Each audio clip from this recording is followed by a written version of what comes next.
Hello नमस्कार दोस्तों, मैं अखिलेश कुमार आप सभी का डे ड्रीम क्लासेज में स्वागत करता हूं। दोस्तों, जैसा कि आप लोगों ने थंबनेल देख ही लिया होगा कि Sam first university of Rajasthan पर हम लोग आज डिस्कस करने वाले हैं। थोड़ा सा बच्चों को सिलेबस के बारे में नहीं पता, उनको थोड़ा सा हम लोग बताने वाले हैं कि सैम फर्स्ट के अंदर क्या सिलेबस होगा, क्या कुछ पढ़ना है, किस तरीके से आपकी स्ट्रेटजी होनी चाहिए, कितना आपको समय देना चाहिए सेमेस्टर के लिए।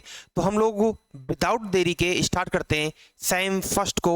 तो सबसे पहले मैं सिलेबस के बारे में थोड़ा डिस्कस करता हूं।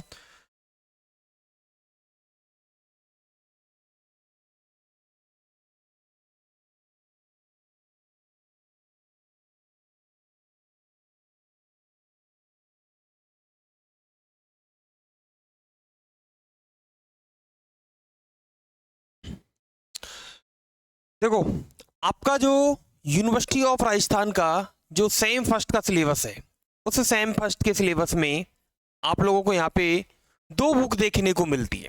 कौन कौन सी बुक है वो? पहली वाली बुक है आपके पास, जिसे कहते हैं हम लोग डिस्क्रीट मैथमेटिक्स। क्या कहते हैं भाई? डिस्क्रीट मैथमेटिक्स कहते हैं, यानी कि विविक्त गणित कहा जाता है इसे। क्या कहते हैं? विविक्त गणित कहा जाता है। दूसरी वाली जो बुक है, इसे ओटी के नाम से या एलपीपी के नाम से जानते हैं, यानी कि linear programming problem. Linear programming problem, यानी कि इसे कहते हैं हम लोग रेखिक प्रोग्रामिंग समस्या या प्रोग्रामन समस्या। ठीक है, इसी को ऑप्टिमाइजेशन थ्योरी भी कहते हैं हम लोग। ठीक है, इन दो बुकों को हम लोग यहाँ पे पढ़ेंगे सेमेस्टर फर्स्ट के अंदर। अब सेमेस्टर फर्स्ट का जो पैटर्न है, एग्जाम पैटर्न है, वो क्या होता है? अब इसके अंदर आपको इन दोनों बुकों से एक आपका सेम कंप्लीट होता है मैथमेटिक्स का। एक मैथमेटिक्स का जैसी सेम कंप्लीट हुआ, आपको इन दोनों बुकों से एक चीज देखने को मिलेगी कि ये तीन पार्ट्स में आप लोगों के क्वेश्चंस वगैरह आने वाले हैं। यहाँ से सभी लोगों को पता होगा, पार्ट ए है, पार्ट बी है और पार्ट सी है। टोटल आपका जो पेपर पैटर्न है वो 150 नंबर का होगा। 150 नंबर का होगा। उस 150 में से आपको 120 क्वेश्चन, यानी कि 120 जो अंक हैं, मार्क हैं, वो आप लोगों को लेके आने होते हैं पेपर के अंदर। इसमें पेपर में तो 120 अंक तो आपको पेपर में लाने होंगे एंड 30 नंबर्स या 30 मार्क्स आप लोगों को लेके आने होते हैं प्रैक्टिकल के अंदर, जिसे असेसमेंट वगैरह भी हम लोग कहते हैं। इंग्लिश और हिंदी मीडियम वाले बच्चे बिल्कुल टेंशन मत लेना, हम लोग बाइलिंगुअल ही पढ़ाते हैं आप लोगों को, दोनों ही लैंग्वेज में यहाँ पे क्लासेस चलती हैं। तो 120 और 30 इस तरीके से आपको क्वेश्चंस का बंटवारा रखना है कि हमारे पास जो प्रैक्टिकल है वो 30 नंबर का होगा, 120 नंबर की थ्योरी आने वाली है। अब इस थ्योरी को 120 अंक जो है मेरे पास, इस 120 अंक को मैं यहाँ तीन जगह डिवाइड करूंगा, पार्ट ए, पार्ट बी और पार्ट सी के अंदर। ठीक है, अब पार्ट ए में कुछ क्वेश्चंस आएंगे जिसे हम लोग माइनर क्वेश्चंस कह देते हैं, छोटे क्वेश्चंस कह देते हैं, बिल्कुल छोटे छोटे क्वेश्चंस आएंगे। ठीक है, एमसीक्यूज वगैरह। यहां कुछ मेजर क्वेश्चंस आएंगे, थोड़े मेजर, थोड़े बड़े वाले, जो कुछ यानी कि 1 से 1.5 पेज के अंदर आराम से इजीली हो जाएंगे। यहां पर और भी मेजर, यानी कि वेरी मेजर, मैं कह दूं कि मच मेजर, थोड़े से और बड़े वाले क्वेश्चंस यहां पर आने वाले हैं। ठीक है, ये तो है आपके पार्ट ए, पार्ट बी और पार्ट सी का बंटवारा। अब पार्ट ए में कितने क्वेश्चंस आएंगे? पार्ट ए में आपको 10 क्वेश्चन मिलते हैं और प्रत्येक क्वेश्चंस की मार्किंग 1/2, यानी कि 10 क्वेश्चंस मिलेंगे। एक क्वेश्चन 2 नंबर का होगा, 20 अंक का ये होने वाला है। ओके, समझ गए सीधा सीधा ही कि 10 क्वेश्चन आएंगे, एक एक नंबर का, दो दो नंबर के आएंगे, एक क्वेश्चन 2 नंबर का होगा, तो टोटल कितने हुए मेरे पास? 20 नंबर हो गए। ठीक है, अब मैं पार्ट बी की तरफ जाता हूं, जहां पे मुझे थोड़ा सा मेजर क्वेश्चंस को रिलेट करना है। तो पार्ट बी में मेजर क्वेश्चंस है, तो मेजर क्वेश्चंस कैसे आएंगे? आपको यहाँ पे 4 क्वेश्चंस देखने को मिलेंगे। इन 4 क्वेश्चंस में से आप लोगों को 2 क्वेश्चंस करने हैं। कितने करने? 2 क्वेश्चंस करने। एक एक क्वेश्चन आपका कितने का होगा? प्रत्येक क्वेश्चंस आपको 10 नंबर का मिलेगा। कितने का? 10 नंबर का। ठीक है, 4 क्वेश्चन है, 2 करने हैं, कितने का होगा? कितने हो गए? दोबारा हमारे पास 20 अंक हो चुके हैं। और फिर उसके बाद पार्ट सी की तरफ जब मैं बहुत बड़े क्वेश्चंस की तरफ जाऊंगा तो यहां पे आप लोगों को टोटल क्वेश्चन नंबर ऑफ 8 मिलेंगे। उन 8 में से आपको 4 क्वेश्चंस ही अटेम्प्ट करने हैं और प्रत्येक क्वेश्चंस 20 अंक का होगा, अर्थात 80 नंबर के ये रहे आपके पास। यानी कि टोटल 120 अंक का मेथड यहां पर काम कर लेता अपना। ओके, अब बात आती है पासिंग की। तो देखो, पासिंग की अगर यदि तुम बात करो तो 120 जो अंक हैं आपके थ्योरी वाले, इसका आप लोग 40% लाना अनिवार्य है, 40% लाना इसका अनिवार्य है। तो इसका 40% कितना हो गया? 48। इतने तो आपको चाहिए ही चाहिए, इतना तो पास होने के लिए चाहिए आपको, 48 नंबर। तो दूसरा, जब आपके 30 अंक का प्रैक्टिकल है तो इसका भी आपको 40% ही चाहिए होता है। 40% का मतलब है 12 अंक का आना। ये तो है आपकी पासिंग मार्क। ये हमारी एक्सपेक्टेशन होनी चाहिए कि ये तो हमारे पासिंग मार्क्स हैं, इनसे तो ऊपर ही जाना चाहिए पहली चीज तो। क्योंकि आपको पता है दोस्तों, यूनिवर्सिटी के अंदर बैक लगना एक नॉर्मल सी बात बन गई है। यूनिवर्सिटी में काफ़ी बच्चों की बैक आती है, काफ़ी बच्चे अपनी स्टडी कंटिन्यू नहीं कर पाते, या काफ़ी ऐसे बच्चे हैं जो अपनी स्टडी को बीच में थोड़ा सा कहीं पर और टर्न वगैरह ले लेते हैं, तो उस टाइम पे उनकी स्ट्रेटजी जो है वो डाउन पड़ जाती है। पढ़ने का जो तरीका है वो थोड़ा सा बदल देते हैं। उन बच्चों को तो बेहद ध्यान रखना है कि हमें कितने नंबर्स को तो पासिंग चाहिए, कितने नंबर्स पे हम लोगों को क्वालिफाई। ठीक है, कुछ क्वेश्चंस मेजर माइनर। अब बात करता हूं मैं सेम फर्स्ट के सिलेबस की। सुनो भाई बात ध्यान से, कि सेम फर्स्ट का जो सिलेबस है उसमें आप लोग सिलेबस में ध्यान रखना। मैंने केवल 2 ही बुक बताई हैं। कौन कौन सी? एक तो मैंने बताई है आप लोगों को डिस्क्रीट, कौन सी बताई है? डिस्क्रीट। और दूसरी बताई है मैंने आप लोगों को एलपीपी। कौन सी बताई भाई? एलपीपी। अब डिस्क्रीट में क्या पढ़ोगे? डिस्क्रीट के अंदर आप लोगों को पढ़ना है relation on A set equivalence class. क्या पढ़ना है? एक इक्विवेलेंस क्लास के लिए फलन क्या होता है और संबंध क्या होता है, रिलेशन क्या होता है। ठीक है, चूंकि ये टॉपिक अपना 11-12 से रिलेटेड है, सेट रिलेशन फंक्शन से ही रिलेटेड है, तो वहां से इन चीजों को हम लोग बेसिकली भी पढ़ लेते हैं। थोड़ा माइंड में रहता है कि हम लोग जब 11-12 में फर्स्ट चैप्टर यही पढ़ते हैं सेट रिलेशन फंक्शन का, तो यहां पर भी वो चीजें क्लियर हो जाती है। दूसरा है partial order relation, chain and anti chain. ये आप लोगों को पढ़ना है सेकंड पार्ट, सेकंड पॉइंट जो है हमारा यूनिट फर्स्ट का, डिस्क्रीट का ही पार्ट है ये पूरा। ओके, थर्ड जो पॉइंट पढ़ना है वो लैटिक्स है, और इसके बाद डिस्ट्रीब्यूटिव लैटिक्स आ जाएगा। फिर कॉम्प्लीमेंट्री लैटिक्स की तरफ बढ़ेंगे। ये एक इसकी चैप्टर नंबर 1 की बात कर रहा है, एक चैप्टर है ये। क्या है? चैप्टर 1, एक ही चैप्टर केवल है यहां तक। कुछ कुछ पॉइंट्स हैं, बेसिकली इन चीजों को हम लोग क्लासेज में रेगुलर रखेंगे। अच्छा, दूसरा जो पार्ट है, या मैं कहूँ कि दूसरी जो मेरे पास चैप्टर है, चैप्टर यानी कि बुक का चैप्टर है, वो boolean algebra, normal form, conjugative normal form and disjunctive normal form. यहां तक ये बेसिकली एक ही पार्ट है जिसे बूलियन एलजेब्रा कहते हैं हम लोग। यहाँ पे कुछ ऑपरेशन छोटे छोटे से हम लोग इसमें एलजेब्रा में लगा के देखेंगे कि हमारे पास कौन कौन सी ऑपरेशंस वगैरह यहाँ से लगेंगे, वो हम लोग यहाँ पे देखते हैं। थर्ड जो पॉइंट है इसे कहते हैं हम लोग principle of inclusion and exclusion, यानी कि गणितीय आगमन का सिद्धांत जो है वो यहाँ पर हम लोग पढ़ने वाले हैं। कौन कौन से हम लोग इंक्लूजन और एक्सक्लूजन लगाएंगे वो यहाँ पर पढ़ेंगे हम लोग, कुछ मेथड्स वगैरह यूज करेंगे। अगला है proportional calculus, basics logic operations, छोटे छोटे कुछ तथ्यात्मक या मैं कहूँ कि लॉजिकल ऑपरेशंस यानी कि संक्रिया यहाँ पर आप लोगों को देखने को मिलेंगी। उसके बाद हम लोग ट्रुथ टेबल की तरफ बढ़ जाएंगे, और ट्रुथ टेबल के बाद कुछ कॉन्ट्रडिक्शंस की तरफ हम लोग यहाँ पर बढ़ जाएंगे। ट्रुथ टेबल इसमें बड़ी इंपॉर्टेंट है, वहां पर आप लोगों को थोड़ा सा फोकस भी करना पड़ेगा अच्छे से, क्योंकि ये यहाँ से क्वेश्चंस डेफिनेटली आने वाला है। ठीक है, तो ये मेरा यूनिट फर्स्ट रहा, डिस्क्रीट से ही रिलेटेड है। अगली जो यूनिट है या अगली जो सेकंड जो यूनिट है आपकी इसी की, वो भी आपकी डिस्क्रीट से ही संबंधित है। ये भी क्या आपकी डिस्क्रीट से ही संबंधित है। ये भी पूरा पार्ट आपका डिस्क्रीट से ही लिया गया। अब इसमें क्या पढ़ेंगे हम लोग, सुनो बात ध्यान से।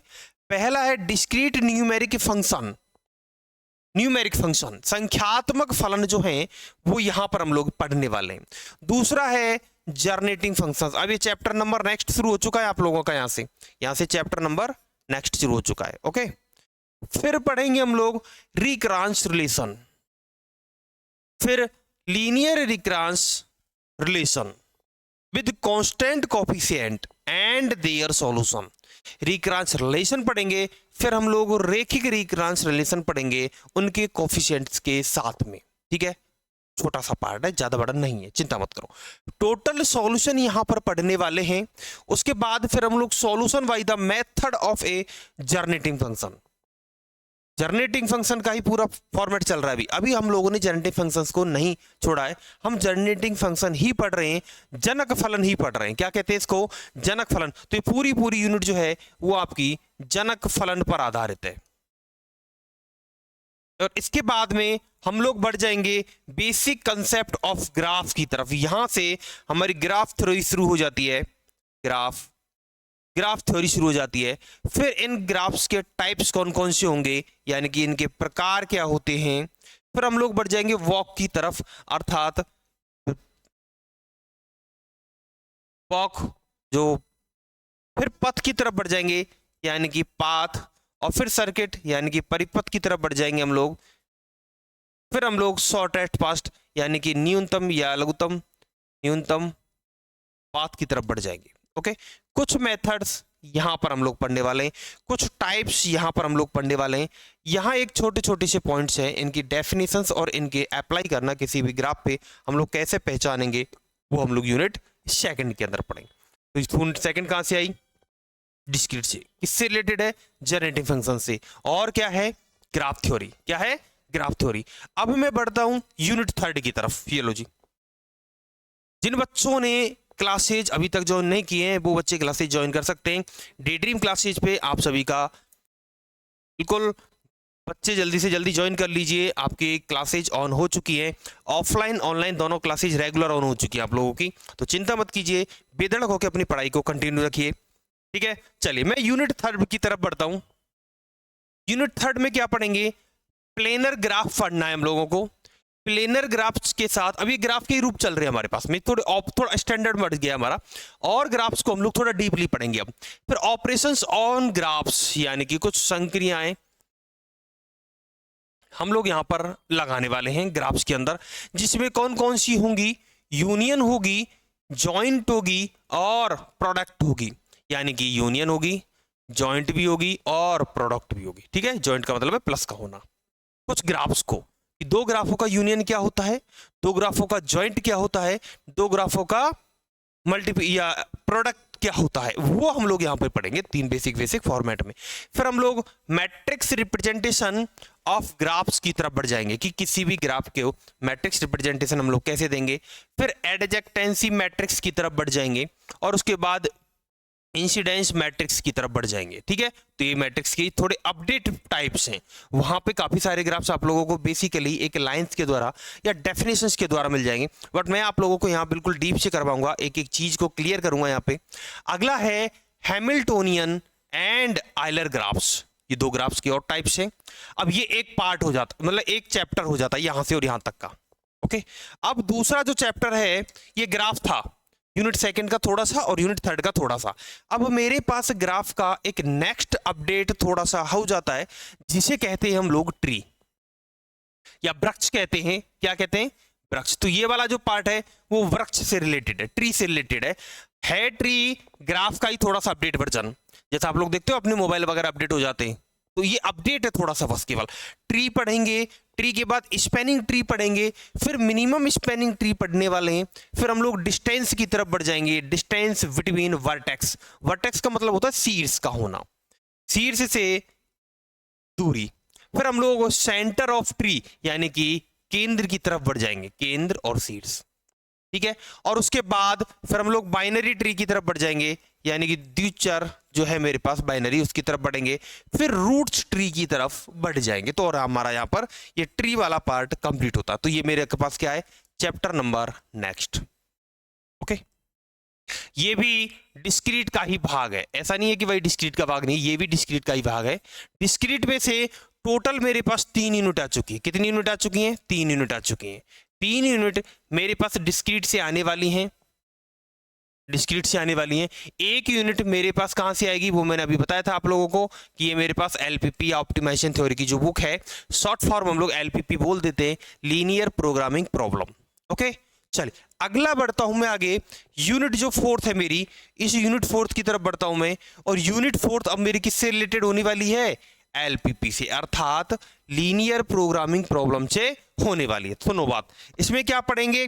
सबसे पहले लीनियर प्रोग्रामिंग प्रॉब्लम्स हम लोग पढ़ेंगे कि एलपीपी होती क्या है, एलपीपी किस तरीके से हम लोग काम मिलेंगे, यो इस चीज को हम लोग यहां पर पढ़ने वाले हैं। फिर पढ़ेंगे हम लोग फेशियल सॉल्यूशन की तरफ, सुसंगत हल वगैरह है वो यहां पर हम लोग पढ़ते हैं।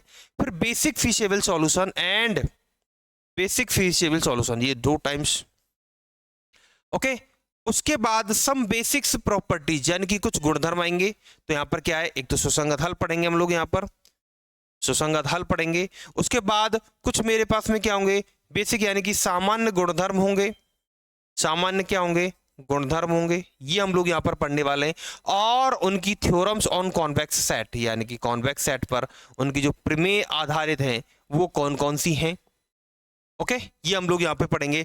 फिर हम लोग एल्गोरिथम की तरफ बढ़ जाएंगे। और ये सिंप्लेक्स एल्गोरिथम, सभी बच्चों ने नाम सुना होगा। सिंप्लेक्स जो मेथड है बड़ा इंपॉर्टेंट है, यहाँ से क्वेश्चंस डेफिनेट आता है। और ये सिंप्लेक्स जो मेथड है ये आप लोगों को समझना है। यहाँ पर सिंप्लेक्स मेथड यानी कि सिंप्लेक्स जो कलन विधि है वो कौन सी है।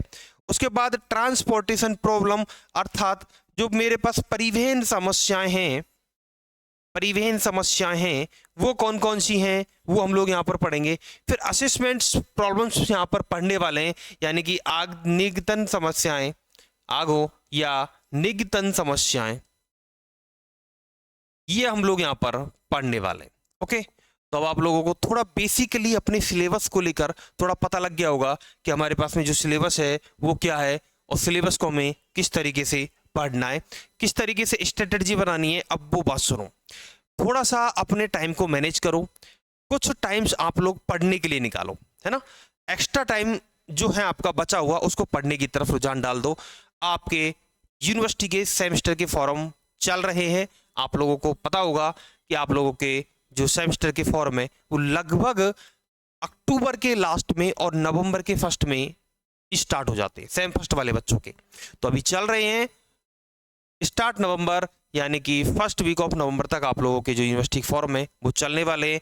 उसमें आप लोग फॉर्म फिल करके अपना रजिस्ट्रेशन करके अपनी तैयारी को कंटिन्यू कर सकते हैं। तो सेमेस्टर फर्स्ट के बच्चे जल्दी से अपना अपना एग्जाम फॉर्म भर दें और अपनी तैयारी की तरफ मुख कर लें और तैयारी करना शुरू कर दें। ठीक है, चलिए भाई, जय हिंद जय दोस्तों। मैं अखिलेश कुमार आप सभी का धन्यवाद करता हूं। थैंक यू सो मच, शुक्रिया। मिलेंगे अगली वाली क्लासेज में, तब तक बने रहिए, जुड़े रहिए डी ड्रीम क्लासेज के साथ में, जो करेगा आपके अपने सपनों को पूरा और अपने सपने हकीकत में बदलने का समय आ चुका है डी ड्रीम क्लासेज के साथ। थैंक यू सो मच, धन्यवाद।